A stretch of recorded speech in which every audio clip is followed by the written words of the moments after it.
What a shocker. Who could have seen this coming?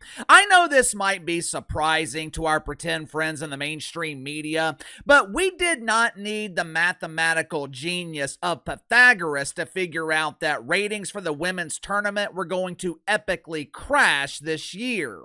Going into the regular season, the media was claiming that women's college basketball was set up for success. We have JuJu Watkins on the West Coast. We have Paige Bueckers in the East. History is repeating itself. It is going to be another gangsta war between the East and West Coast. This will be a huge draw.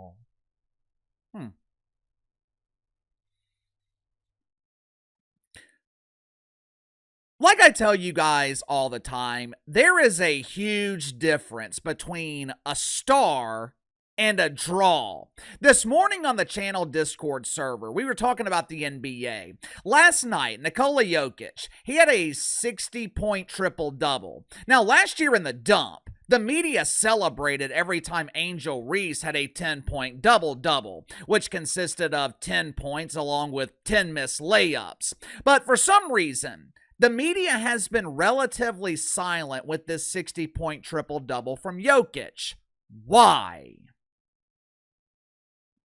If this were LeBron James, Steph Curry, if this were Kevin Durant, it would be the leading story on First Take. Molly Karam would be praising their greatness as Stephen A. Smith and the rest of the audience fell asleep, listening to the musings of the painfully boring, insufferable Molly Karam. But when Jokic does it, if I remember correctly,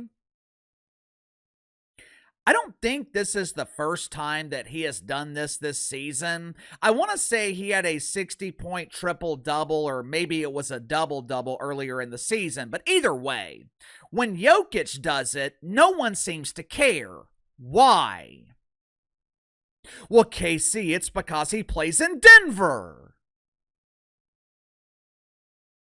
That has nothing to do with it. Angel Reese plays in the WNBA. The Chicago Bravado play in empty high school gyms. Yet the villainous Angel receives wall-to-wall coverage every time she rings the trash can. It's racism, damn it! ESPN can't stand to see the white man dominating the NBA. Maybe that plays a small part, but I don't think that's the main reason that Jokic is consistently overlooked. Tim Duncan was arguably the best power forward in the history of the NBA. San Antonio Spurs, they had a dynasty that spanned 2 or 3 decades. No one cared. I remember back in the mid-2000s, the Spurs were heavily criticized for their boring style of play. When they won the NBA Finals in 2003 and 2007, it was the least watched finals in the history of the league, a record that was later broken by the self-proclaimed king. I don't get into these doofus GOAT debates like they do on ESPN, but you want to know why LeBron is the Billy GOAT instead of the actual GOAT? You want to know why he was nowhere near the draw that Michael Jordan was? If you look at the lowest rated finals in NBA history, the number 1 and number 2 spots occupied by LeBron James. But anyway, Tim Duncan, Nikola Jokic, all-time great players, some of the biggest stars of their generations. But neither one of them were a draw. If this were professional wrestling, they would be mid-card guys, maybe even jobbers, because neither one of them possesses the ability to make people want to watch them. Paige Bueckers, JuJu Watkins, special players. Hell, JuJu is such a dynamic player, I quit calling her hoo-hoo. On paper, Paige Bueckers has had one of the best careers in the history of women's college basketball. On paper, you could make the case that Paige Bueckers has had a better college career than Caitlin Clark.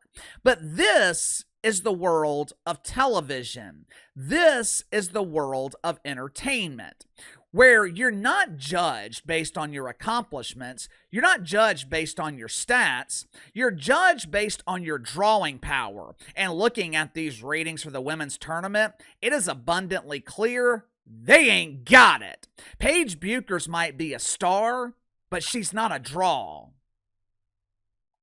Make sure to like and subscribe. You can follow me on Twitter at KC_BTL84. Link to the second channel's in the description below. This morning on the second channel, talked about the Pelicans shutting Zion Williamson down for the rest of the season. Now, this was breaking news because most people hadn't realized that Zion Williamson had played this season.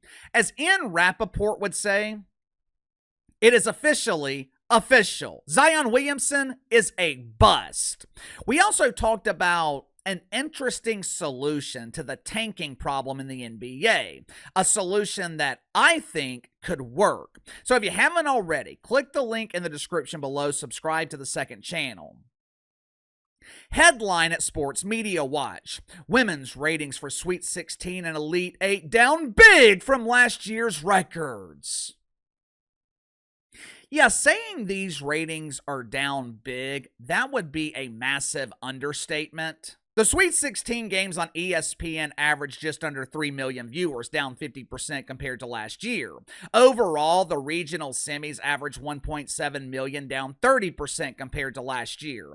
Going into the Final Four, the women's tournament is averaging 967,000 viewers, down 31%. Most watched games so far in the tournament: LSU, UCLA, 3.4 million viewers. South Carolina, Duke, 3.1 million. Monday night was supposed to be the big game. This was supposed to be the big draw. Monday night, UConn, USC. Unfortunately, it could not maintain the momentum from the weekend as they averaged 3 million viewers, down 55% compared to last year. But Casey, that's not fair. JuJu Watkins tore her ACL. That's why the ratings were so low. Wait a minute. I thought Paige Bueckers was a star. I thought Paige Bueckers was the secondary Great White Hope. It didn't matter who Caitlin Clark was playing or even when she was playing. Caitlin Clark could be playing Wiener State in the middle of December and the game would be headline news. And that right there is what's missing. That is what's missing in women's college basketball this season. Throughout the season, women's college basketball has been overlooked. It's been treated as an afterthought. Regular season games on ESPN couldn't draw flies to a fresh turd. Hell, they were performing worse than the WNBA. There were a couple of games on Fox this year that drew decent numbers. I think JuJu Watkins eclipsed 1 million viewers once or twice, same with Paige Bueckers, but it just didn't have the same impact. No one seemed to care. Once we got into the tournament, I thought women's basketball would generate some mainstream interest. I wasn't expecting it to be on the same level as last year, but I was expecting something. Maybe it's just me, but no one seems to be talking about it. The tournament doesn't have the same feel. It doesn't feel as important, which is bad news for the WNBA because it likely means that Paige Bueckers becomes another unknown face hidden by her hard hat in the dump. Now, to be fair, the ladies are drawing good numbers for the tournament. This will probably be the second most watched women's tournament in NCAA history. But like I say all the time, the tournament is the primary draw. The tournament increases viewership. If you don't believe me, go look at ratings during the regular season if you can find them. Headline at Front Office Sports: ESPN sets women's hoops ratings record without Caitlin Clark. I told you this would happen. We don't need Katie Rue. We have JuJu. America has fallen in love with women's basketball. Woohoo! Yes, yes, yes.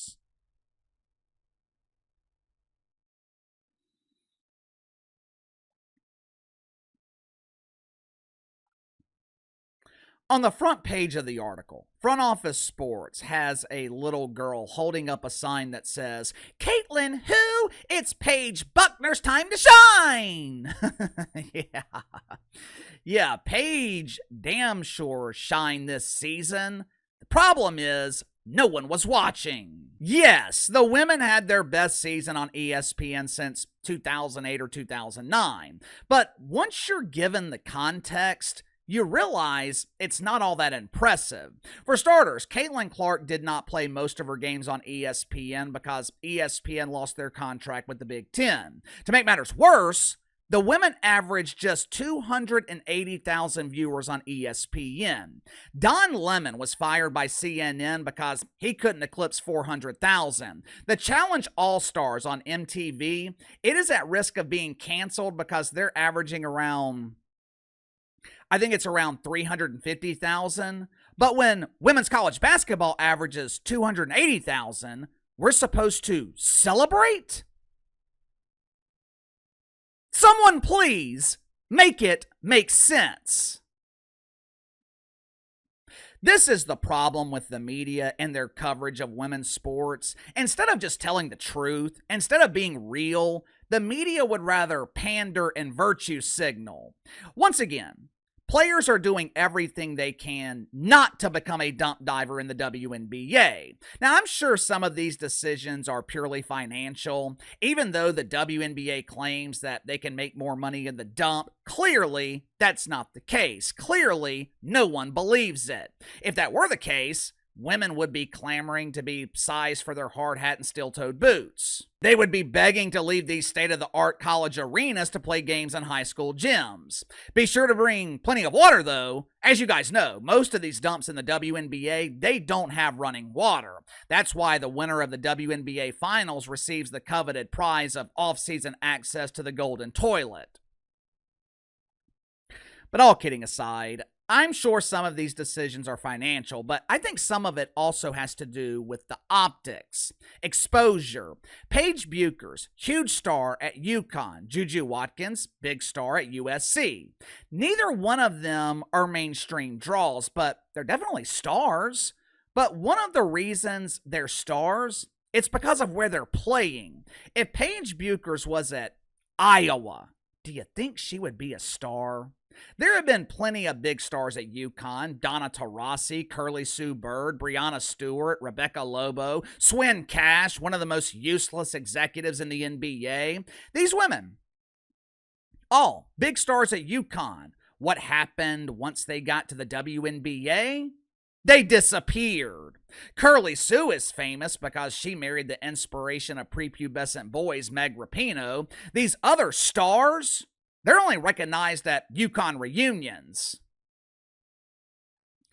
I just don't see it. I don't see Paige Bueckers becoming a bigger star in the WNBA. More than likely, her star will diminish. But I could be wrong. Maybe I'm underestimating Paige Bueckers. But the thing is, if you can't generate mainstream interest in the women's tournament, how are you going to generate interest in the WNBA? You tell me. Sound off in the comments below. I'll see you guys later.